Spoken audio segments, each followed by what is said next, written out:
nggak penting. Yang keempat, nggak penting, nggak penting, nggak penting. Sampai 10 sebab nggak penting, guys. Timnas Indonesia untuk Piala AFF ni nggak penting. U10 pun boleh panggil. U10, timnas U10 pun boleh hantar, guys, untuk Piala AFF ni. Nggak penting. Sorry girl, I gotta go. Yeah, you know this ain't the old me. Try to keep it on the low. Halo teman-teman, semua lagi di Aryan M Channel.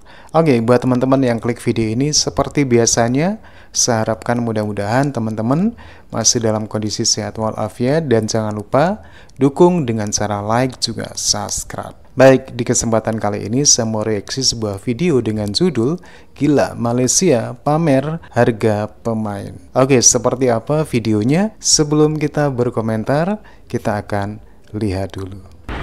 Nggak penting. Yang keempat, nggak penting, nggak penting, nggak penting. Sampai 10 sebab nggak penting, guys. Timnas Indonesia untuk Piala AFF ni nggak penting. U10 pun boleh panggil. U10, timnas U10 pun boleh hantar, guys, untuk Piala AFF ni. Nggak penting. Secara tegas, dia katakan bahwa Piala AFF bukan lagi level Indonesia saat ini.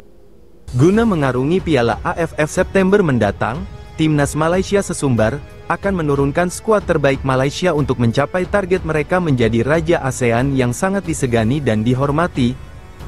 Malaysia mulai pamer dengan harga pasar pemain timnas mereka yang kemungkinan besar diturunkan di Piala AFF mendatang. Lalu, bagaimana dengan harga pasar para pemain timnas Indonesia saat ini?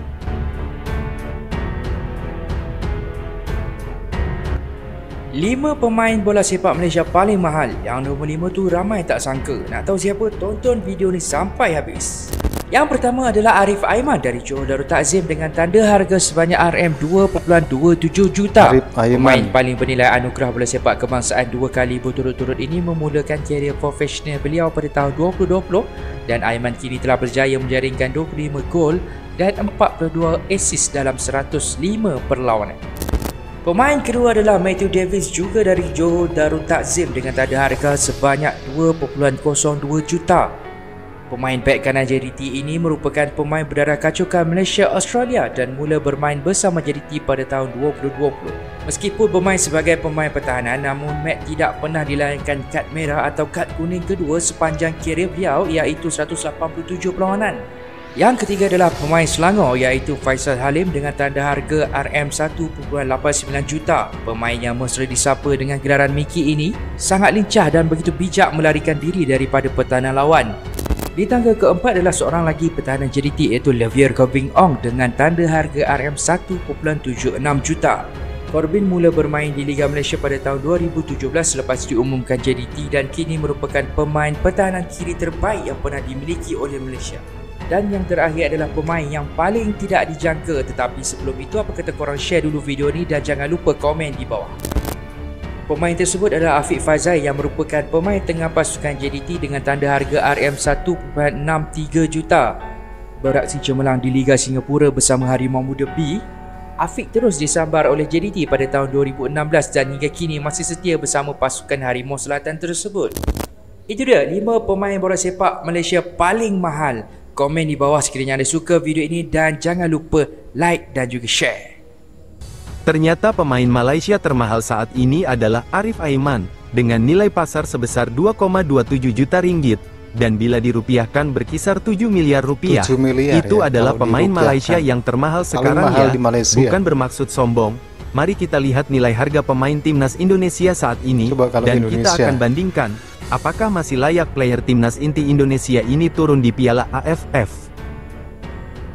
Luar biasa, timnas Indonesia menjadi skuad termahal di Asia Tenggara berkat kehadiran 3 pemain baru naturalisasi yang sangat mahal nilai transfernya. Yuk, pada penasaran kan? Langsung saja kita lihat nilai transfer dari 3 pemain naturalisasi Indonesia ini. Kita mulai dari yang pertama, pemain termahal Tom Hayen dengan nilai transfer 52,14 miliar. Yang kedua ada Martin Pais, kiper, 20,86 miliar nilai transfer. Yang ketiga ada Ragnar Orad Mangoen senilai transfer 7,82 miliar. Jadi, jika 3 pemain ini bergabung, harga timnas menjadi 230 miliar termahal di Asia Tenggara.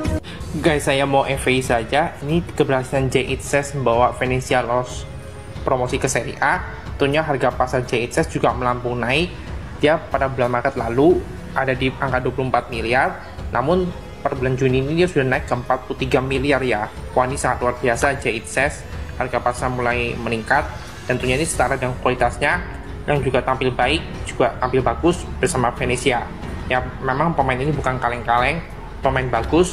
Pemain ini juga ya oke lah buat pertahanan timnas Indonesia. Wajar aja J-Itses ini juga salah satu back yang cukup tangguh. Jauh sekali ya dengan harga pemain Malaysia. Indonesia beruntung punya back tangguh seperti J-Itses. So itu aja dulu tentang FYI video ini tentang kenaikan harga pasar J-Itses yang jadi pemain yang cukup bernilai, pemain cukup termahal di timnas Indonesia ya. Guys, saya mau FYI saja, ternyata selain J-Itses ada lagi loh pemain keturunan Indonesia yang memiliki kenaikan harga pasar, yaitu bernama Kevin Verdong yang saat ini sedang menjalani proses untuk menjadi WNI. Dikabarkan dia naik dari 43 miliar yang sebelumnya di bulan Maret dia ada di angka 31 miliar ya. Waktunya ini hanya kenaikan dalam waktu 2 bulan saja menjadi 43 miliar ya. Waktu luar biasa Kevin Verdong. 2 bulan kontribusinya di klub bersama Nick Megan dia membawa Nick Megan di naik 6 di peringkat 6 klasemen Eredivisie. Waktunya Kevin Verdong ini sangat luar biasa. Dia back yang cukup tangguh, dia pemain versatil, bisa bermain sebagai back kiri, bisa back tengah. Wah, ini luar biasa Kevin Verdong. Dia juga memiliki tendangan bebas yang sangat akurat dan sangat keras. Ya, ini Kevin Verdong ini juga bukan pemain kaleng-kaleng, pemain bagus. Tak penting.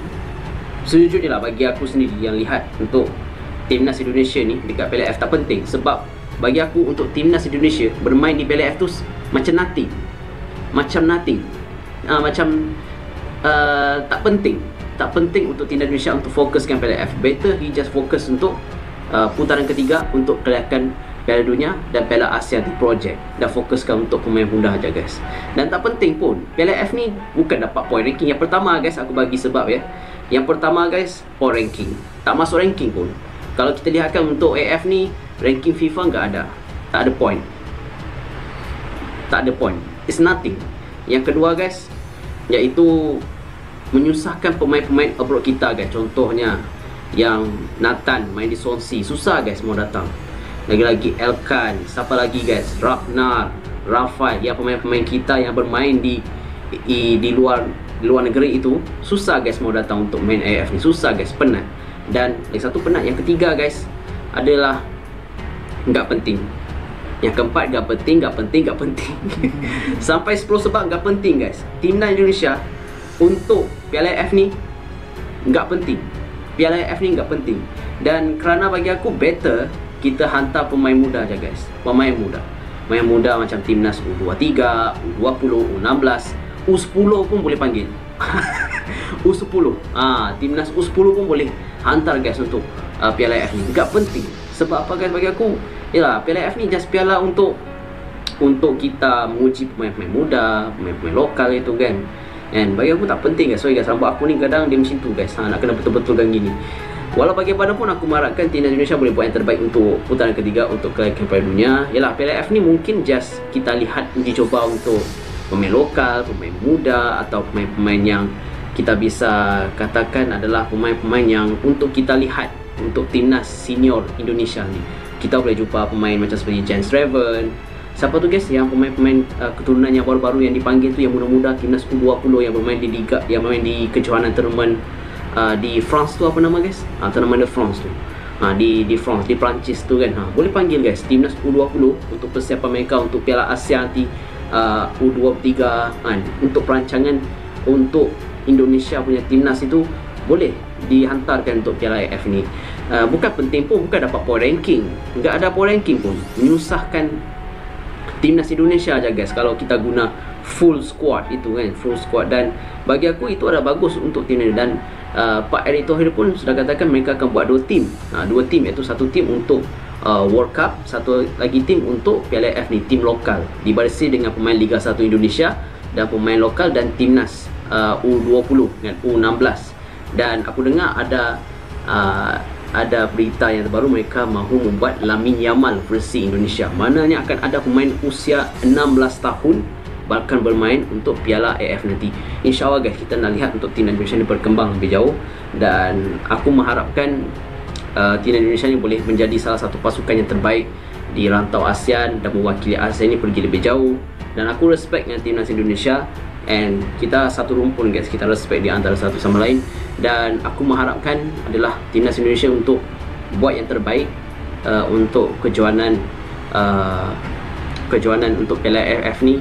Walaupun tak penting, tapi mungkin kita mahu lihat untuk pemain lokal kita, pemain muda, and untuk beraksi dengan lebih baik. Mungkin kalau juara itu bonus guys, kalau juara itu bonus, and kalau juara guys, kita mesti terkejut. Dengan hanya menggunakan pemain lokal, pemain muda, kita mampu juara, mana tahu kan, mampu pergi ke semi-final, final pun sudah cukup guys.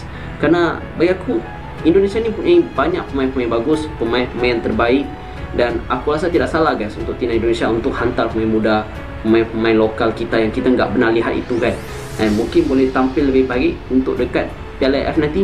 Well, we gonna see that. Okay, apa itu sahaja video kita kali ini. Aku harap timnas Indonesia boleh pergi lebih jauh guys, InsyaAllah pasti. Bahkan YouTuber asal Malaysia ini mendukung penuh perjuangan anak asuh Sintayong di round 3 kualifikasi Piala Dunia dan Piala Asia. Secara tegas, dia katakan bahwa Piala AFF bukan lagi level Indonesia saat ini. Coba kita bayangkan, jika pemain abroad timnas Indonesia tampil dan cedera di AFF, tentu ini sangat merugikan sekali, karena tenaga mereka sangat dibutuhkan di round 3 Piala Dunia. Oke teman-teman, ya demikian videonya bagaimana perbandingan harga pemain di Malaysia dan juga di Indonesia. Perbandingannya sangat jauh sekali, di mana di Malaysia paling mahal itu adalah 7 miliar. Sedangkan Indonesia yang paling mahal itu adalah Tom Haye sekitar 53 miliar. Hal ini tentunya sangat jauh sekali perbandingan harganya, dan timnas nasional fokus di ronde 3 kualifikasi Piala Dunia 2026. Makanya tidak menurunkan timnas nasional di Piala AFF. Oke teman-teman, ya demikian videonya. Silakan teman-teman bisa berkomentar dan jangan lupa like, subscribe. Terima kasih. Wassalamualaikum warahmatullahi wabarakatuh.